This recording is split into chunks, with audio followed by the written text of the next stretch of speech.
So if I was actually working for DPD delivering parcels, I'd be straight into that building and jumping back into the seat of my vehicle and cruising off down the road without leaving a single emission behind. Welcome to a review on the Ford eTransit.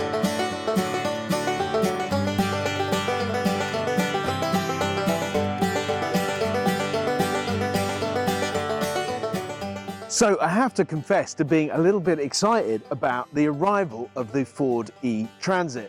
Now, 18 months ago, I was bitterly disappointed when they announced the launch of this vehicle, saying it will be here in 18 months' time. But the fact is, it is here, and they've used their time really wisely to create what I believe to be a really good vehicle. So I'm going to give you a bit of a guided tour to the Ford eTransit, what's great about it, what maybe needs to improve. But the reality is that the transition from Ford on commercial vehicles has begun, and it's begun really well.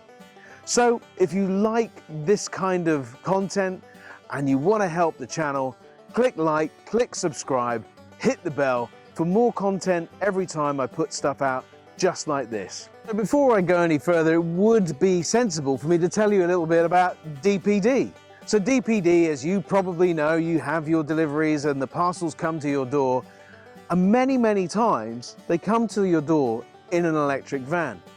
They've already invested £92 million on electric vehicles. And every time you get a green delivery, you'll get a little green flash, and every 10 flashes that you get for green deliveries, they'll plant a tree for you. They're also going to be investing a lot of money to get another 1,500 vehicles added to their fleet over the next 12 months. This is a company seriously committed to sustainability, and particularly when it comes to their transport. But they don't just leave it there. Go to their website and check out all of the things that they're doing to be committed to sustainability. So the Ford eTransit is a face that is familiar to us all. And the only things that really differentiate it from the standard transit panel van, which is one of, if not the best-selling van in the UK, is these blue flashes. Now, I'm not a big fan of design features within vans. They're there to do a job and they're there to be fit for purpose. But I do like those blue flashes, and I like the solid face of this van. And as I come round, I'm comforted by the fact that these are dark grey, nice and solid bumpers, parking sensors at the front and also parking sensors at the rear. And of course, all down the side, those bump strips. Now, the fact is, vans get a tough life, but this does feel as though it's going to be robust enough to withstand the rigors of the daily operation. So the van that I've got here on test today is the Ford Transit L3 H3. So that gives me plenty of room in the back. I've still got a decent carrying capacity of over a ton, and I can stand up really easily in the back. So that's all good news for delivery drivers that are going to be using this day in, day out and jumping in and out up to 120, even more times a day. But Ford have been great in their commitment to bring an option for as many as possible. They're coming to market with a chassis, they're coming to market with multiple variants in length and height. So whatever is your need for an electric van, it should be met by one of the range of the Ford Transit. So talking of range, what about the charging battery and range of the Ford eTransit? Well, the charge point is here at the front. Whether the front is the best place for a charge point to be on a commercial van, I'm not certain. I was quite excited when I looked at the VW ID Buzz and saw it at the rear quarter panel, meaning that the vehicle can reverse up to the charge point rather than drive into the charge point and then have to reverse out. Something to be considered, I think. But the really good news is that the Ford eTransit has both AC and DC charging. At AC, it will charge at 11 kilowatts, so that's your D-shaped charge point which you will get at home or a workplace on standard three-phase electricity or standard phase electricity at home, giving you up to 11 kilowatts, as I said. You also have 115 kilowatt DC charging. Now that's good. They claim a 20 to 80% in just 34 minutes, which is going to add over 100 miles of range to your vehicle in a very short space of time. That's a real encouragement to me, thinking about extending the life and shift and range of this vehicle. What about the range? The range they claim from a 75 kilowatt hour battery with 68 kilowatt usable is 196.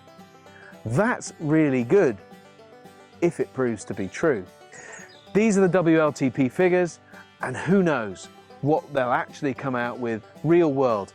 We maybe will get some information from people like DPD and Ocado and Transport for London, who are all testing this vehicle at the moment. Those numbers will come out, and I'm sure they'll certainly support what seems to be a very efficient and effective vehicle. So, for the eagle-eyed amongst you, you will see a different outfit suddenly, as if by magic. And for those of you who remember, Mr. Ben, maybe.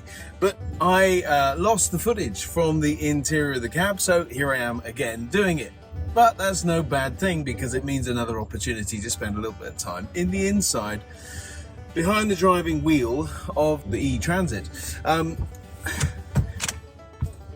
Ford know about their drivers, and they know how to look after them, and this cabin area certainly does that. You've got all the storage that you would expect, both in front of you in the cab but overhead too.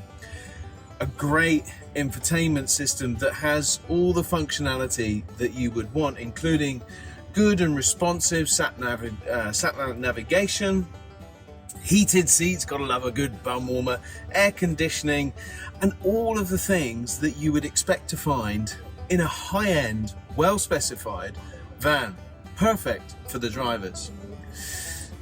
Also, I've got cup holders and bottle holders and all kinds of holders that I need, including a funky little extra one just in case I didn't have enough. Armrest, steering wheel with all the controls on that I need.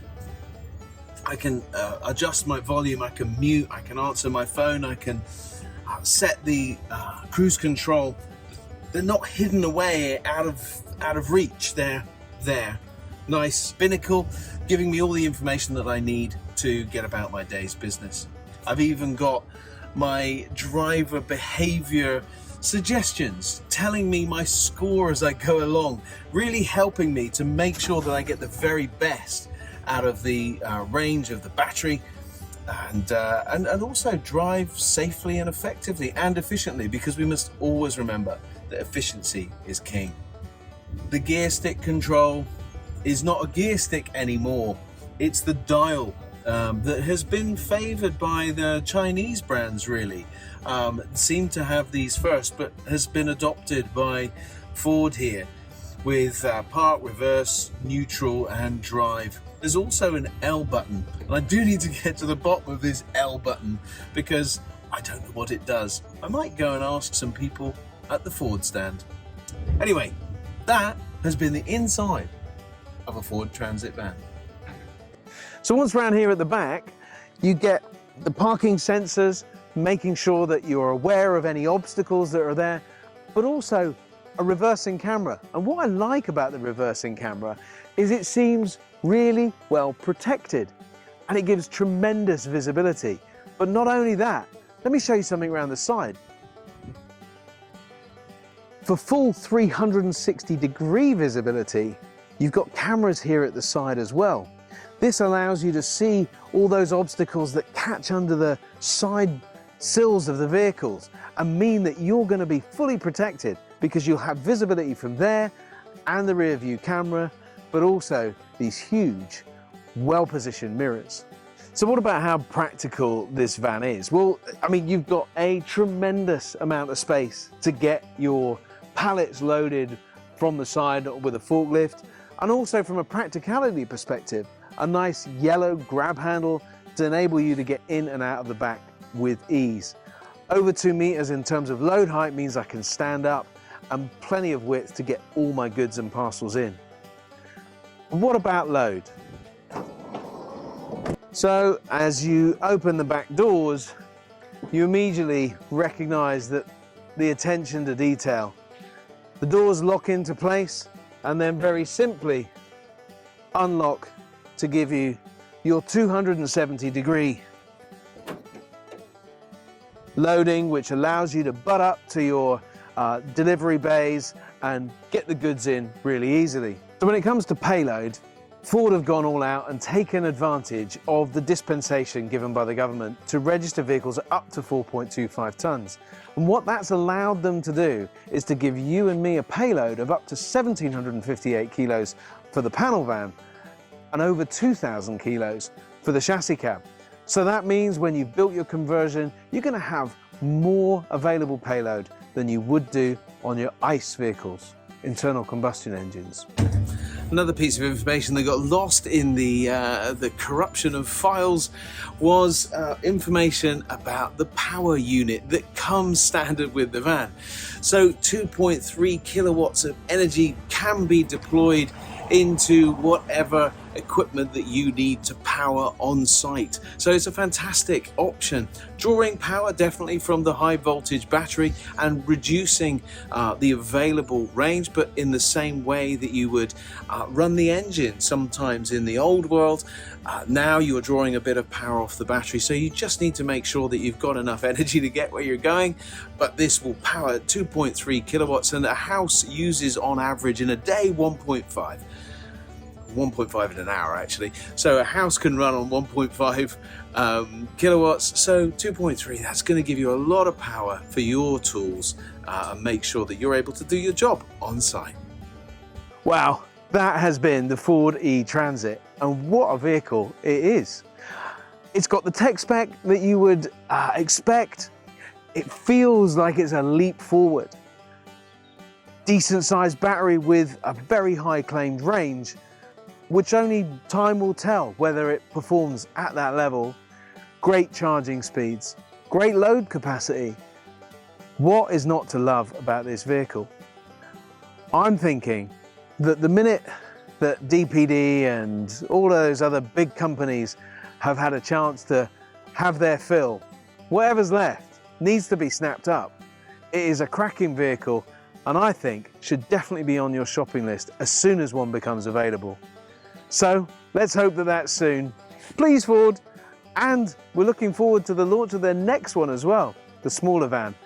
If it's anything like this, it's going to be a great addition to the Ford eTransit world. So don't forget, if you've got an opinion or a thought or a question or a comment, just put it in the comments below. Don't forget to like and subscribe.